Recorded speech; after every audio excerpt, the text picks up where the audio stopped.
मैं जय कुमार मिश्र, प्रवक्ता गणित, राजकीय इंटर कॉलेज चोपड़ा रुद्रप्रयाग। कक्षा 11B के लिए संबंध या रिलेशन पर टॉपिक प्रस्तुत करने जा रहा हूं और इसके पहले समुच्चय का वीडियो प्रस्तुत किया जा चुका है, तो ध्यान से देखिएगा। इसमें हम दैनिक जीवन में अनेक संबंधों के बारे में जानते हैं, जैसे पिता पुत्र का, भाई बहन का इत्यादि। इसी प्रकार गणित में भी अनेक संबंध होता है, जैसे समांतर का संबंध L पैरेलल टू M या M लेसर देन N, ये सब संबंध होते हैं। तो संबंध एक युग्म होता है जो एक निश्चित क्रम में होता है। तो सबसे पहले हम इसका क्रमित युग्म के बारे में जानते हैं, ऑर्डर्ड पेयर। जब दो वस्तुओं को किसी निश्चित क्रम में लिखा जाता है तो इस प्रकार प्राप्त युग्म को क्रमित युग्म कहते हैं। जब दो वस्तुओं को किसी निश्चित क्रम में लिखते हैं तो उसको हम कहते हैं, क्या कहते हैं? क्रमित युग्म। इसको AB से लिखते हैं। नोट: क्रमित युग्म समुच्चय नहीं होता है। क्रमित युग्म याद रखना, ये समुच्चय नहीं होता है। क्रमित युग्म जो है, इसमें क्रम महत्वपूर्ण होता है। क्रम बदलने पर क्रमित युग्म बदल जाता है। तो ये याद रखिएगा, AB कभी भी BA के बराबर नहीं हो सकता। क्रमित युग्मों की समानता, क्रमित युग्मों की समानता इसमें हम देखते हैं, दो क्रमित युग्म बराबर होते हैं यदि और केवल यदि पहला अवयव समान हो और दूसरा अवयव भी समान हो, तभी हम कहेंगे कि क्रमित युग्म बराबर है। यानी AB इक्वल टू CD तो तभी होगा यदि A बराबर C और B बराबर D। और अगला है तुम्हारा दो समुच्चयों का कार्तीय गुणन या Cartesian product of two sets.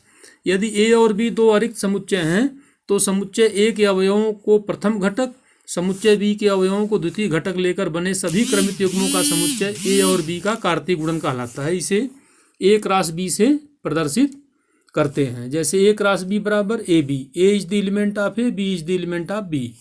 तो AB is the element of A cross B if and only if A is the element of A and B is the element of B, तभी ये होगा। ये नोट में याद रखिएगा, यदि A और B में से कोई एक या दोनों रिक्त समुच्चय हैं तो A cross B equal to phi और B cross A equal to phi, दोनों होगा ये। और ऐसे ही तुम्हारा है, A और B अगर परिमित समुच्चय हैं तो N A क्रॉस B, यानी A क्रॉस B के अवयवों की संख्या बराबर N B क्रॉस A और N A cross N A into NB, यानी दोनों के अवयवों के गुणनफल के बराबर होगा। यदि A और B में से कोई एक या दोनों अपरिमित समुच्चय हैं तो A क्रॉस B और B क्रॉस A दोनों ही अपरिमित समुच्चय होंगे। ये महत्वपूर्ण चीज़ याद रखिएगा। उदाहरण, यदि A बराबर 1 2, B बराबर 1 3 तो A क्रॉस B ज्ञात करो। तो यहाँ देखिए बनाएंगे इसका अवयव जब, तो देखिए 1 के साथ 2 के साथ हो गया, तो 1 2 और 1 3 और 2 2 और 2 3, तीन समुच्चयों का कार्तीय गुणन, तीन समुच्चयों Cartesian product of three sets. यदि तीन समुच्चय ABC अरिक्त समुच्चय हैं तो A के अवयव प्रथम घटक, B के अवयव को द्वितीय घटक और C के अवयव को तृतीय घटक के रूप में प्रकट किया जाए तो इस प्रकार बने त्रिकों का समुच्चय जो है ABC का कार्तीय गुणन कहलाता है। इसे A cross B cross C से लिखते हैं। A cross B cross C बराबर ABC, यानी A is the element of A, B is the element of B, C is the element of C। A cross B cross C बराबर A cross B cross C या A cross B cross C होता है। ABC अगर परिमित समुच्चय है तो N A cross B cross C बराबर NA into NB into NC। ये याद रखिएगा, ये महत्वपूर्ण फार्मूला है। एग्जाम्पल है इसमें, यदि A बराबर 1 2 3, B बराबर XY तो A क्रॉस B का ग्राफीय आलेखन करो। तो A क्रॉस B बराबर क्या हो जाएगा? A क्रॉस B बराबर हो जाएगा 1 का X के साथ 1X 1Y 2X 2Y 3X 3Y। और यहाँ ग्राफीय निरूपण देखिए, A का किससे हो रहा है? A का एलिमेंट 1 है, 1 का X से भी हो रहा है और Y से भी हो रहा है। ऐसे 2 का X से भी हो रहा है, Y से भी हो रहा है, 3 का X से भी हो रहा है, Y से भी हो रहा है। ये तुम्हारा हो गया इसका ग्राफीय निरूपण। उदाहरण 2, यदि 2x plus 3y minus 1 equal to 3 5 तो x y का मान ज्ञात कीजिए। तो इसमें पहला घटक पहले के बराबर करो, दूसरा दूसरे के बराबर करो। तो 2x प्लस 3 बराबर 3 हो गया, 2x बराबर 0, x बराबर 0। ऐसे y माइनस 1 बराबर 5, y बराबर 5 प्लस 1 या 6। तो x का मान 0, y का मान 6 हो गया। एग्जाम्पल नंबर अगला देखो, यदि ए बराबर 3 4 वाई बी बराबर 2 3 4 तो ए क्रॉस बी ज्ञात करो। तो ए क्रॉस बी कैसे निकालेंगे? 3 का 2 के साथ बनाएंगे, 3 का 3 के साथ, 3 का 4 के साथ, 4 का 2 के साथ, 4 का 3 के साथ, 4 का 4 के साथ। तो ये इसका हल हो जाता है।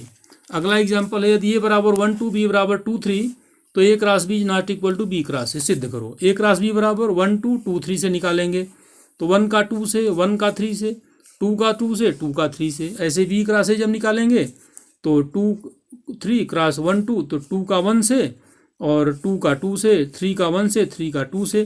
तो इसका मतलब A cross B not equal to B cross A. ऐसी एग्जाम्पल है तुम्हारा, यदि समुच्चय ए में 3 अवयव हैं तथा बी बराबर 3 4 5 तो ए क्रॉस बी के अवयवों की संख्या ज्ञात कीजिए। तो यहाँ देखिए एन ए बराबर 3 दिया हुआ है, एन ए बराबर 3 और एन बी बराबर ए भी 3 है, 3 अवयव हैं इसमें। तो एन ए क्रॉस बी बराबर क्या हो जाएगा? N A into n B यानी 3 इंटू 3 यानी 9। तो इस प्रकार इसके अवयवों की संख्या कितनी हो गई? 9 हो गई। उदाहरण 6 अगला है, यदि ए बराबर ए बी, बी बराबर 2 3 और सी बराबर 3 4 तो A cross B intersection C और ए क्रॉस बी यूनियन सी ज्ञात करो। तो ए बराबर कितना हो गया? ए बी, बी बराबर 2 3, सी बराबर 3 4 तो बी इंटरसेक्शन सी क्या हो जाएगा? 3 हो जाएगा। 3 दोनों में कॉमन है। A cross B cross C, A B cross 3 तो ए का 3 से ए 3 हो गया, बी 3 हो गया।